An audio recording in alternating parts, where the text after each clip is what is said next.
Hi everyone, thanks for joining us today. We wanted to give you an update for April. I like to do that at least once a month, and that's about what I've been able to do. It's hard to find stuff that's exciting enough to do more than once a month right now, but we do like to keep you up to date. So recently, with the thaw, all the snow melting, and now spring is coming, and the leaves are coming out, and the flowers are blooming. We have pollen all over the place. I thought it'd be a great idea to get up on a nice day and go scrub the roof of the motorhome. So I scheduled about a half an hour to go up there and get some soap and water and a scrub brush and went over the whole roof. Got it all looking really nice. And then when I came down, I realized that all of that chalky stuff that I scrubbed off the top ran all over the sides. So not only did I get to wash the top, I got to wash all four sides of the RV and the windows. So the whole RV is totally clean, at least for today. So a little underestimated my half an hour time frame. Took me about an hour and a half to get all of that done. Okay, 2 hours. So anyway, I did finally get that done. And earlier we talked a little bit about some things we were having with the dishwasher and with the gas furnace, and all of those things have been fixed. Everything's working now. Yep. The last couple things, knock on wood, of our list is the air horn compressor for the RV, which is something that, you know, if you got an air horn, it's got to be working. So that's one of the things I want to get fixed on my list. Another one of the issues we're having is our water pump would run periodically for just a second. I mean, and we couldn't figure out why it was doing that. And I discovered that there's a little pressure tank in the water system that pressurizes when you run the pump, pressurizes, and in a house, usually the pump itself, there's a bladder inside the pressure tank, and when the pump pumps up the pressure, it pushes against the bladder, and the bladder provides, you know, water pressure for the house, so the pump doesn't run continuously.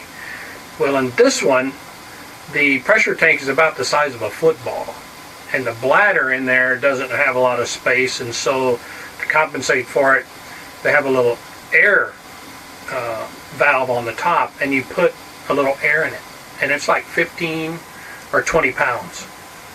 And that doesn't sound like much, but if you ever tried to air something up to 15 or 20 pounds and then check it to see how much air pressure is, and all the air comes out. It's that touchy and sensitive.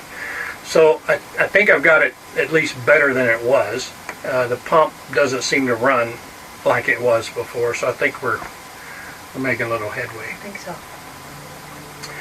And that's all I can think of for the motorhome. What else we have going on? Just planning and still studying for the ASA courses in June. Yeah.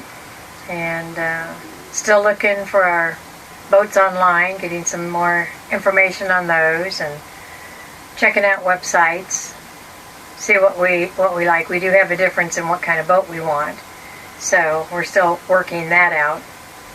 He wants a monohull. I want a multi-hull. Catamaran would be awesome for me, but we'll see what we can find.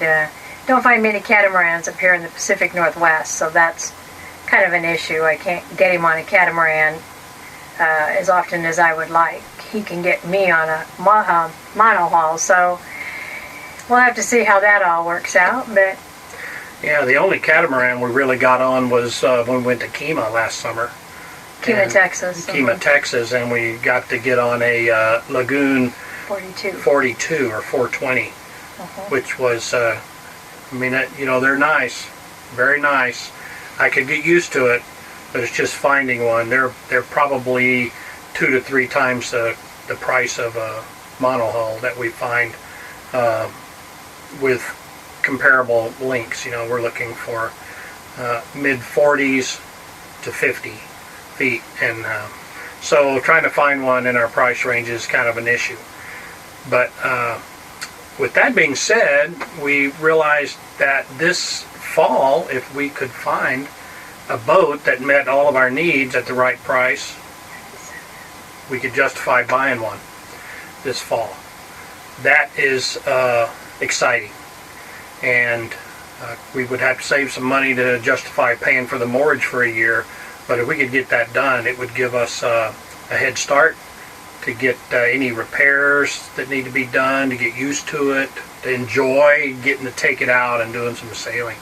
That means I don't get a catamaran, because it'd have to be in the Pacific Northwest. Yeah, and I don't know that I've heard of more than one catamaran up in the Bellingham area. I haven't seen one online anywhere up here. May mean we go to California or something to find one and bring it back up.